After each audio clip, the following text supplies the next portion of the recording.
एक दिन सबको मरना है, मरना है कि नहीं मरना है। अभी फैज भाई ने, फैजी साहब ने कलाम पढ़ा, एक आदमी पर कैफियत तारी हुई, कुछ लोगों की आंखों में आंसू आ गए और कुछ बेचारे दिल दिल में आंसू बहता रहा। सबकी अपनी अपनी कैफियत थी। मैं सोचने लगा, हर आदमी को देखने के बाद मोहब्बत होती है। मेरे आका को अल्लाह ने कैसा बनाया कि बिन देखे मोहब्बत हो रही, बिन देखे। वहां पर हुस्ने यूसुफ को देख के उंगलियां कटी थी, यहां तो बिन देखे सर कटते जा रहे हैं। बिन देखे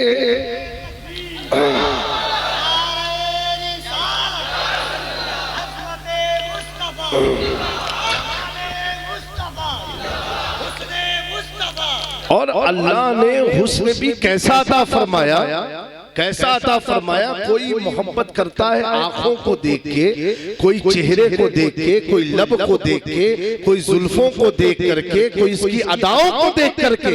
हर आदमी एक एक चीज को पसंद करता है मोहब्बत के लिए। सही बात है कि नहीं? किसी ने चेहरे को देखा तो मोहब्बत हो गई, किसी ने आंख को देखा तो आज तक ये सुनने में नहीं आया कि किसी ने पीठ को देखा तो मोहब्बत हो गई, हाथ को देखा मोहब्बत हो गई, पैर को देखा मोहब्बत हो गई। मोहब्बत चेहरा देखने के बाद होती है, लेकिन प्यारों की रूए ज़मीन पर अल्लाह ने आमिना के लाल को ऐसा हसीन बनाया कि एक खातून है मदीने मुनव्वरा की, जिसने चेहरा नहीं कदमे मुस्तफा देखा।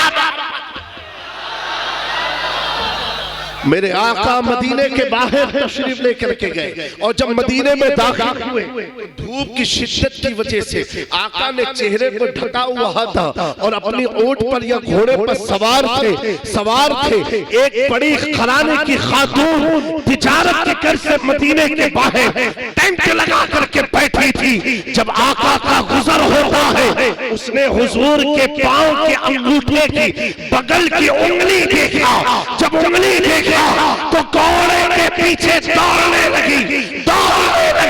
मेरे प्यारो, आका करीम अपने घर पहुंच गए, मस्जिद नबवी शरीफ में पहुंच गए, अपने काशाना में पहुंच गए। थोड़ी देर के बाद वो हाफती हुई औरत दौड़ती नबी पाक के दरवाजे पर खड़ी होती है। सहाबा ने उसे रोका और रोक के पूछा, ए औरत, इतना तू हाथ क्यों रही है, इतना परेशान क्यों है, ये दौड़ती हुई कहां से आ रही है? कहा, सुनो सुनो, मैं तो अजनबी हूँ, मुझे कुछ नहीं मालूम मदीने के बारे में, लेकिन सुनो सुनो, जो शहजादा अंदर गया है, जो हसीन आदमी अंदर गया है, मैंने तो सिर्फ उसके पांव की अंगुली को देखा और उस उंगली में इतनी चमक थी, मैं उस चमक के पीछे दौड़ने लगी, भागने लगी और सोचने लगी, जब उंगली की चमक आलम है तो उसके चेहरे की चमक का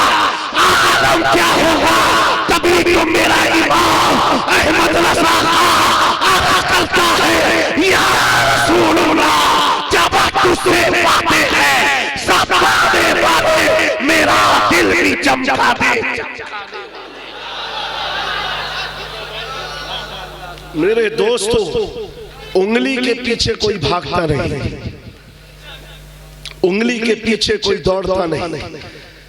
कैसा अल्लाह ने हुस्न अता फरमाया कि कदम को देख के लोग दौड़ने लगे। मेरे इमाम ने कहा, तेरे कदमों में जो है गैर की ठोकर पे न डाल, झिड़कियां खाए कहां छोड़ के सदका तेरा। मेरे दोस्तों, फैजान पंजतन प्रोग्राम है, ये हुजूर का हुस्न है। किसका है? हमारे आका का हुस्न है। लाख वो कौन सा हुस्न था कि बिलाल के सीने पर पत्थर रखा गया, गरम गरम रेत पर घसीटा गया, फिर भी बिलाल यही कहते रहे, मेरे नबी जैसा कोई नहीं, मेरे नबी जैसा कोई नहीं। बताओ जब हुजूर का ये हुस्न है। अच्छा एक बात और मैं बताऊं, ये हुस्न हुजूर फरमाते 70,000 पर्दों में छुपा है। कितने? 70,000 पर्दों में छुपा है। अभी मैं एक पर्दा यूं लगाऊं तो आपको चेहरा साफ नजर नहीं आएगा, धुंधला धुंधला नजर आएगा। अल्लाह ने रूहानियत के 70,000 पर्दे में हुस्ने मुस्तफा रखा सल्लल्लाहु अलैहि वसल्लम। 70,000 पर्दे के अंदर से निकलने वाली शुआओं में जितनी चमक है, तभी तो कहने वाले ने कहा हम मोमिनों की तो कयामत में कयामत उस वक्त होगी जब आका तशरीफ लेकर के आएंगे, क्योंकि उस वक्त पर्दा नहीं होगा, हम हुजूर का हकीकी चेहरा देखेंगे। मैं सोचने लगा जब पर्दा था और गुस्से की आलम में हजरत उमर ने तलवार उठाई कि चाहता हूं आज उसको भी खत्म कर दूंगा और उसके दीन का भी खात्मा हो जाएगा। जैसे उमर नबी पाक के दरवाजे पर पहुंचते हैं, आका ने दरवाजा खोला, दो पट के बीच में चमकता हुआ वह दोहा चेहरा देखा, जो कि चेहरा 70,000 पर्दों में छिपा है। तो उमर जैसा दिलेर आदमी अपनी तलवार कदमों में रख के कहने लगा मैं मुजरिम हुआ था, मुझे साथ ले लो कि रास्ते में है जा बचा। तो दोस्तों जब पर्दे के अंदर से हुस्न का ये आलम है, अल्लाह अकबर, लेकिन कुछ लोगों को नूर नजर नहीं आया, कुछ लोगों को नजर नहीं आया और वो बहक गए, कहा हुजूर नूर नहीं है, हुजूर नूर नहीं है। नौजवानों एक मिसाल देते, नूर देखने के लिए भी नूर का होना जरूरी है। उलमा की तवज्जो ये आखिरी पॉइंट है। जैसे साइंस क्या कहती है, When we are seeing this light, ये जो लाइट हम देखते हैं ना, तो लाइट की जो चमक हमें पता कैसे चलता है? कैसे? आंखों से। किससे? आंखों से। तो साइंस ये कहती है कि लाइट की चमक तो फीकी है, आंखों में चमक ज्यादा है। इसलिए जिसकी आंख ना हो, पूरा सूरज उसके सामने रख दो, कुछ दिखाई देगा? बोलो, अंधेरा अंधेरा रहेगा। सूरज है फिर भी अंधेरा। तो साइंस कहती है ये हमारी आंखों का रिफ्लेक्शन का कमाल है। बोलो बोलो, आंखों के रिफ्लेक्शन का कमाल है। जिसने कहा कि नबी पाक नूर नहीं, हम समझ के अंधे, आंखों के अंधे हैं। और हम क्या कहे, कुरान ने साफ ऐलान किया सुम्मुन बुकमुन उम्युन, अंधे हैं। क्योंकि आंख अगर होती तो सूरज की रोशनी को देख के आदमी इतना तो कहता हाँ रोशन है।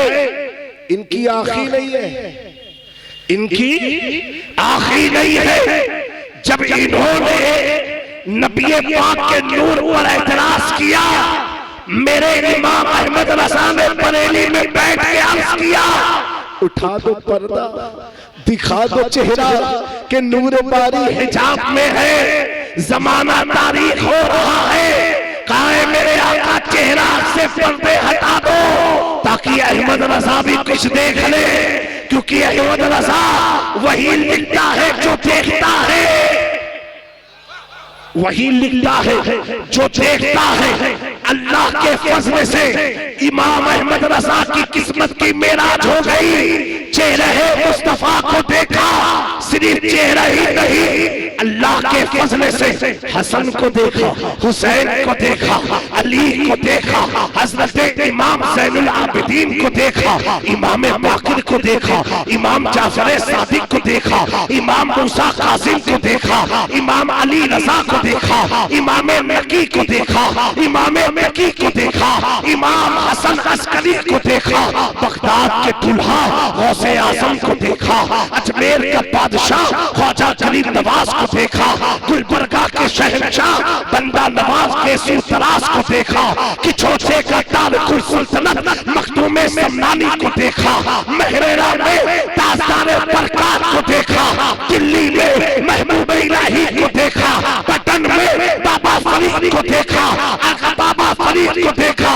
अब मेरा इमाम लिखने पर आता है क्योंकि देख रहा है मदीने से करबला, करबला से नजफ, नजफ से बगदाद, बगदाद से अजमेर, अजमेर से किचौचा, किचौचा से महरेरा, और अकीदा दे रहा है ऐ सुन्नियों, अहमद रजा का अकीदा तो ये है या रसूलुल्लाह तेरी नस्ल पाक में है, बच्चा बच्चा दूल्हा तू है दूर तेरा सब खराब।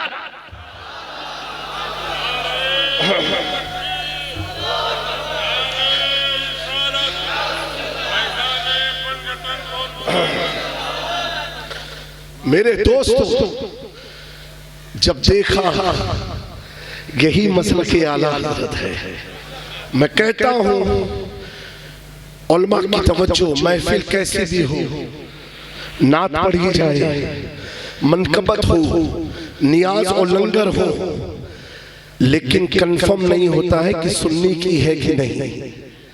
लेकिन जिस महफिल में नारा लगता है इश्क मोहब्बत, इश्क मोहब्बत, जिस महफिल में नारा लगता है मसलके आला हजरत, हम दूर से समझ जाते हैं ये किसी और की महफिल नहीं है, ये उनकी महफिल है, हम रसूलुल्लाह के जन्नत रसूल।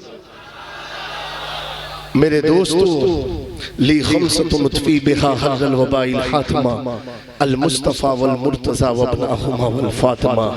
आप सब बड़े मुबारकबाद के मुस्तहिक हैं, और ये उन्वान, ये तो मेरा फेवरेट उन्वान था, वक्त दामनगीर था। इंशाल्लाह फिर किसी मौके पर आप एक चीज को गौर करना, आप अजमेर गए हैं कि नहीं गए हैं? कितनी भीड़ होती है। किचौचा शरीफ गए कि नहीं गए? जाके देखना कितनी भीड़ होती है। महबूब इलाही में कितनी भीड़ होती है, गुलबर्गा में कितनी भीड़ होती है, खंबात के शाही मीरा में कितनी भीड़ होती है, बगदाद के दुल्हा के पास कितनी भीड़ होती है, करबला जाओ मौला हुसैन के पास कितनी भीड़ होती है। मैं सोचने पर मजबूर हुआ, महल्ले का कब्रिस्तान सन्नाटे में है, बाप दादा की कब्र सन्नाटे में है, लेकिन अजमेर में बिहारी भी मिल रहा है, बंगाली भी मिल रहा है, गुजराती भी मिल रहा है, यूपी वाला भी मिल रहा है, मलबारी भी मिल रहा है, कन्नड़ भी मिल रहा है, तेलंगाना वाला भी मिल रहा है, कश्मीर वाला भी मिल रहा है। मैंने कहा भाई तू इतनी दूर से यहाँ आया क्यों है? कहा ख्वाजा ने बुलाया है। क्या कहा? ख्वाजा ने बुलाया है। आपके बंगाली ने कहा ख्वाजा साहब ने बुलाया है। पूरी कायनात को मैं देखता हूँ, पूरा भारत जिसके कदमों के पास जाकर के बैठता है।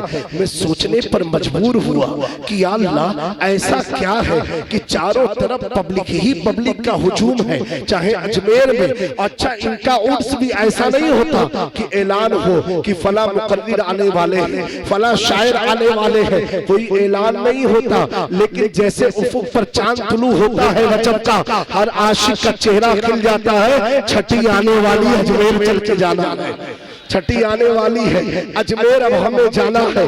मेरे दोस्तों, एक बार क्या हुआ, एक बार क्या हुआ, एक पंडित था, उसने क्या देखा कि ख्वाजा गरीब नवाज गुजर रहे थे, तबलीग करते रहे, और बहुत चंद लोग उनके साथ में थे। उसने गरीब नवाज को दाएं से देखा, बाएं से देखा, पीछे से देखा, आगे आके देखा।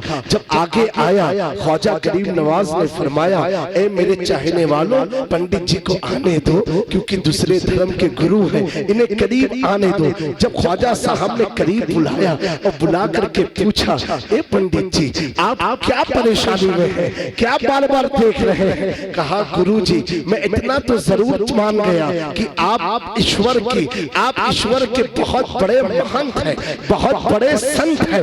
आपसे एक चीज पूछना चाहता हूँ। कहा क्या पूछना चाहते हो? कहा मैं ये पूछना चाहता हूँ, मैंने दाएं से देखा, बाएं से देखा, आगे से देखा, पीछे से देखा, मुझे आपके जिस्म में कोई हड्डी नजर नहीं आई, पूरे जिस्म में नूर नजर आया, पूरे जिस्म में रोशनी नजर आई, पूरी बॉडी में ब्राइटनेस नजर आई।